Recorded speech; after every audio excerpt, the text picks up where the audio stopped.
Hey everyone, what's going on? Welcome back to the channel. In this segment, I'm going to start a new feature here on the channel where we're going to call it our weekend observations as we recap some of the games played over the weekend. All right, we're going to go down the list, some of the notable games, noteworthy games worth talking about, because if you are going to be betting college football, pro football, week in, week out, injuries, stuff happens, right? And things change. It's ever evolving.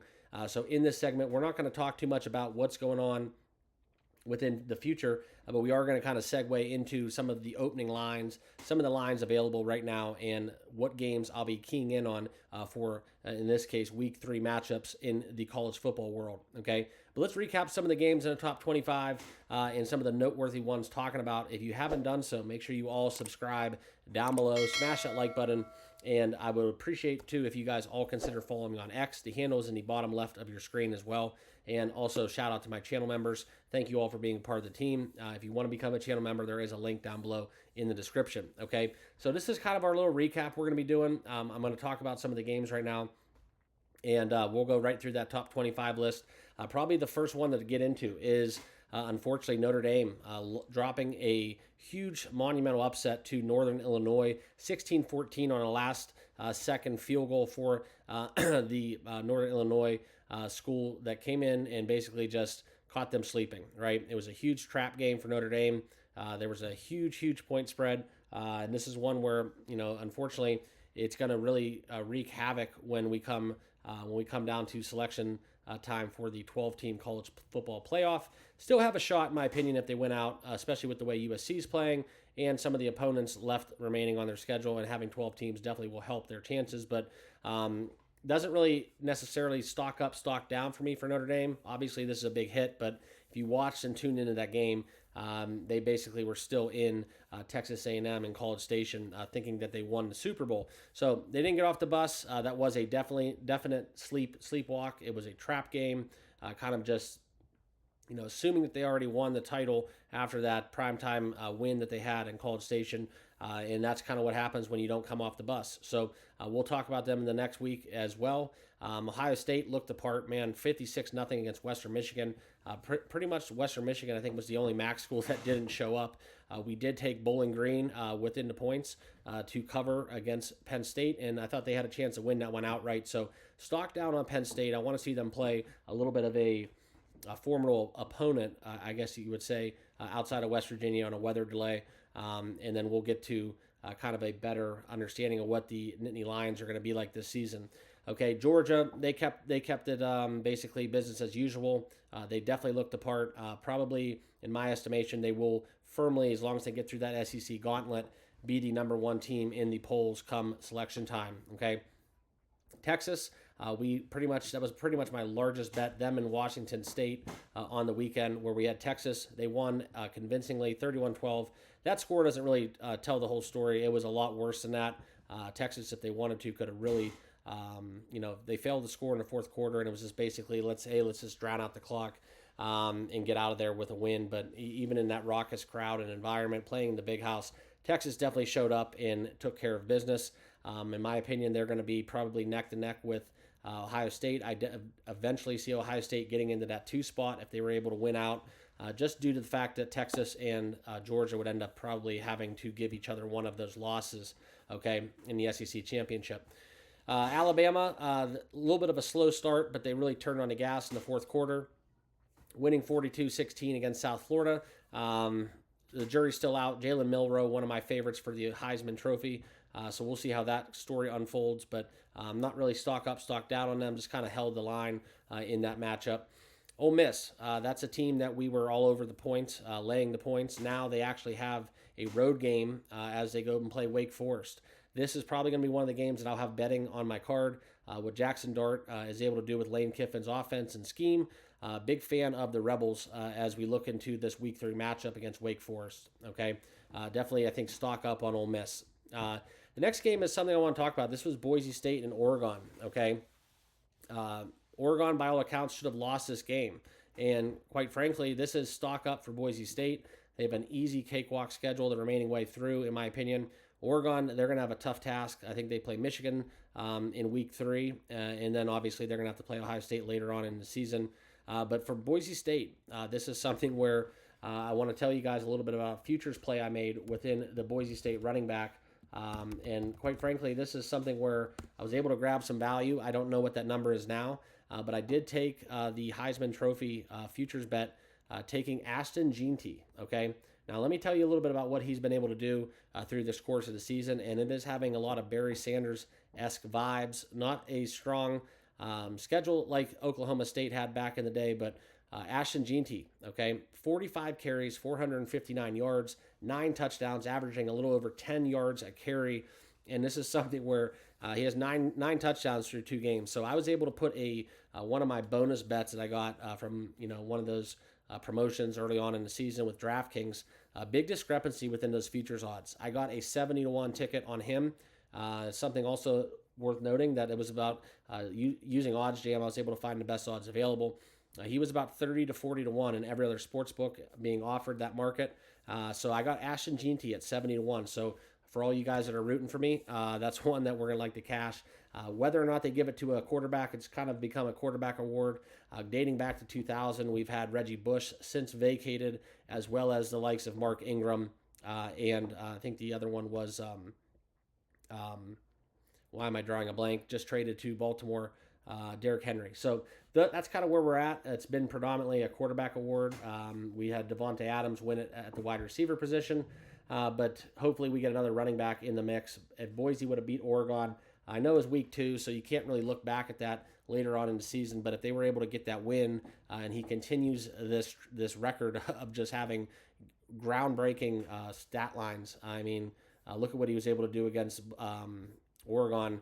I think it was something crazy. I'm trying to pull up these numbers for you guys.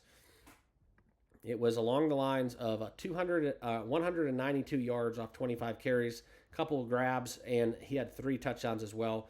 So look for that to continue. That's one of my big value plays I have this season. Okay, let's get down the line again. Baylor Utah. That was another game that stuck out.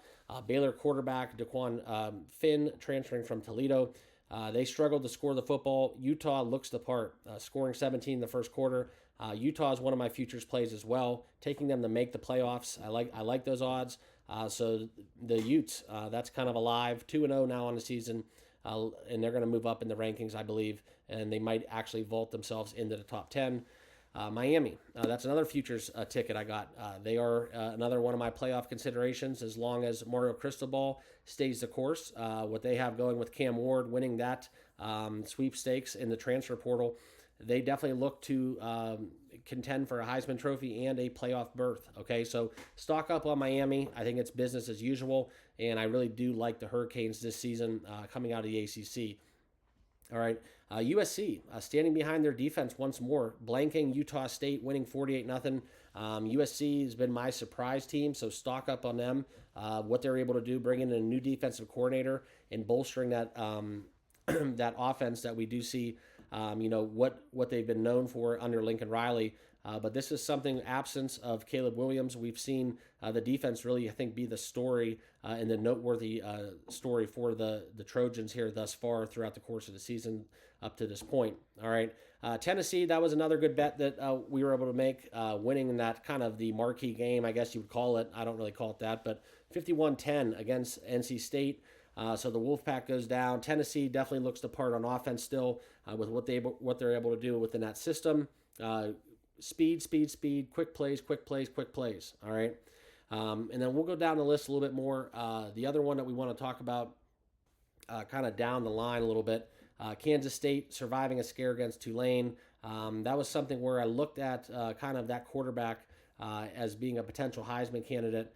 With what we were able to see, quite frankly, Avery Johnson having the keys to the castle now, since, obviously Kansas State losing a transfer to Ohio State. But this is something where he really hasn't delivered to the point that we thought that the hype was there. So kind of stock down on Kansas State. LSU, this is something where, Brian Kelly's team, 44-21 against Nichols. So go figure. But it's definitely stocked out on LSU.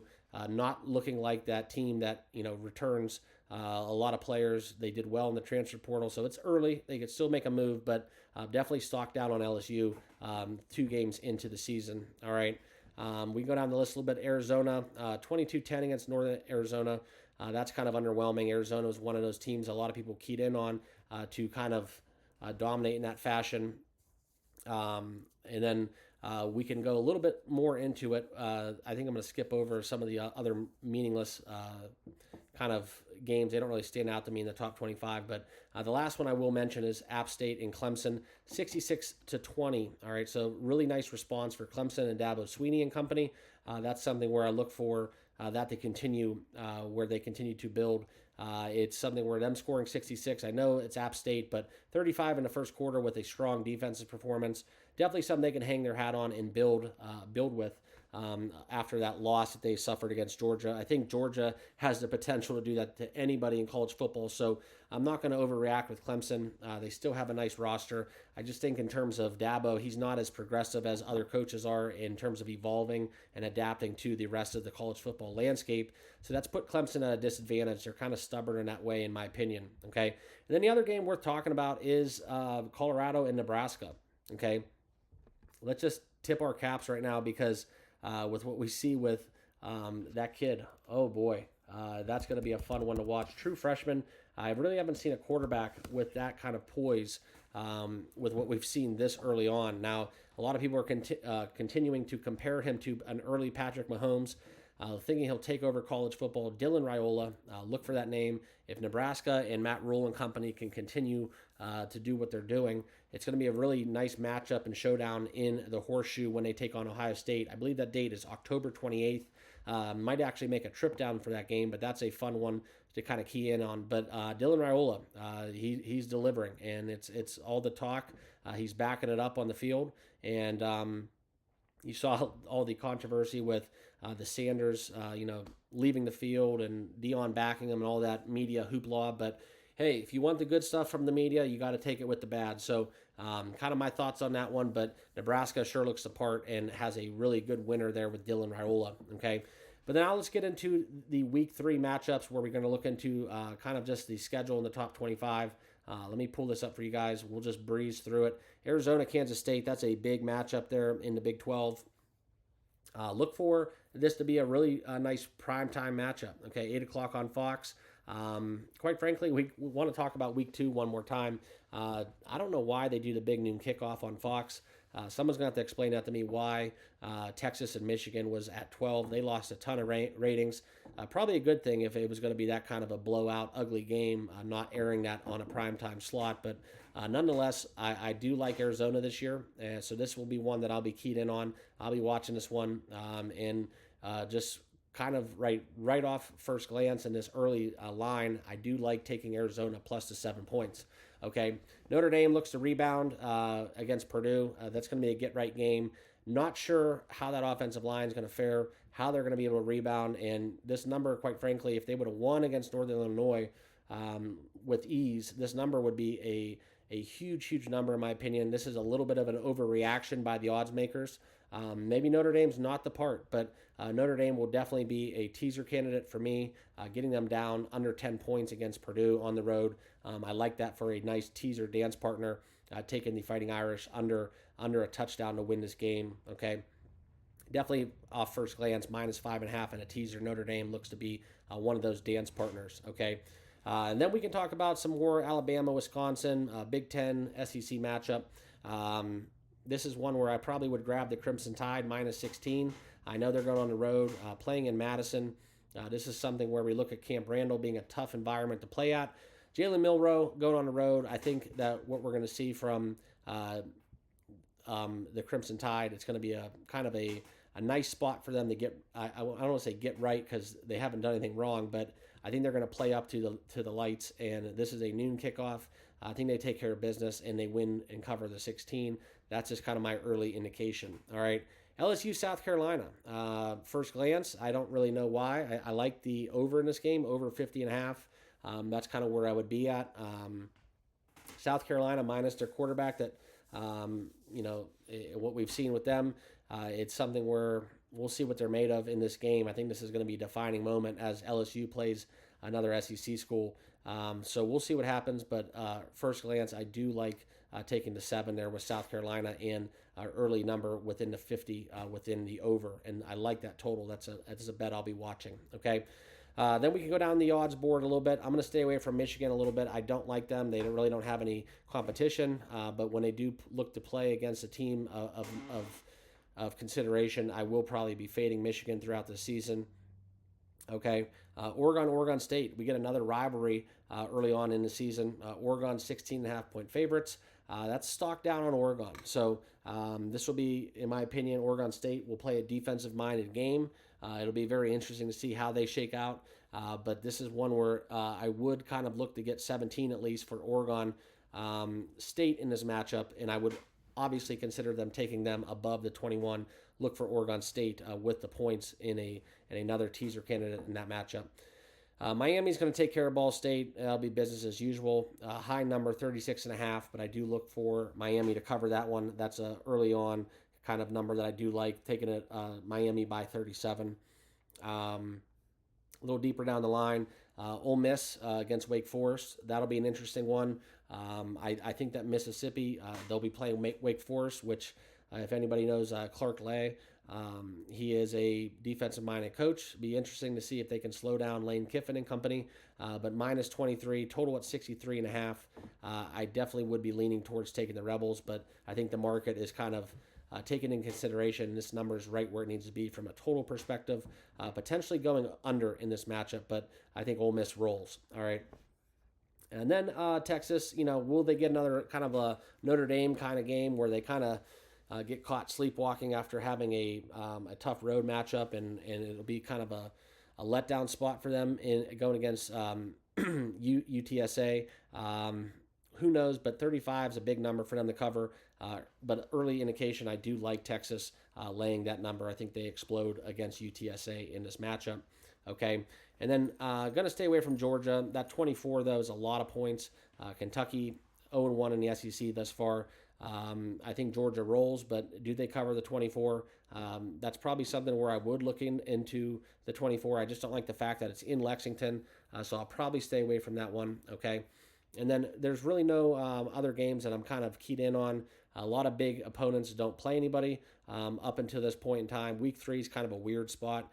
Usually, historically, this has been one where we do get some big matchups, some big marquee games, but we had a lot of those in Week 2. No real games of noteworthy consideration in Week 3, except for maybe the likes of Arizona and Kansas State if you want to really dig deep. So that's kind of where we're at. That's kind of my breakdown and rundown. So it's kind of a bum week for college football, but we'll still have bets later on. Once we get to about Wednesday, I will post call it kind of my early look at what I'll be betting for the college football slate, and then obviously followed up by my official plays that we'll have on Saturday morning, where we go down and talk about each game from a early kick, 3:30 slate, afternoon slate, and then obviously the primetime games and which games I'll be keyed in on. So appreciate you guys. Thanks for watching. That's kind of my rundown. Let me know down below in the comments if you guys like this segment. If you do, I'll try to do it as best I can on a weekly basis, where we recap the weekend and then we dive into the next week in kind of an early look ahead fashion. So appreciate you all. Thank you. Good luck if you are betting Monday Night Football. If you're going to bet Thursday Night Football, good luck with your picks. Let's cash some tickets, and we'll see you all in the next video. Cheers.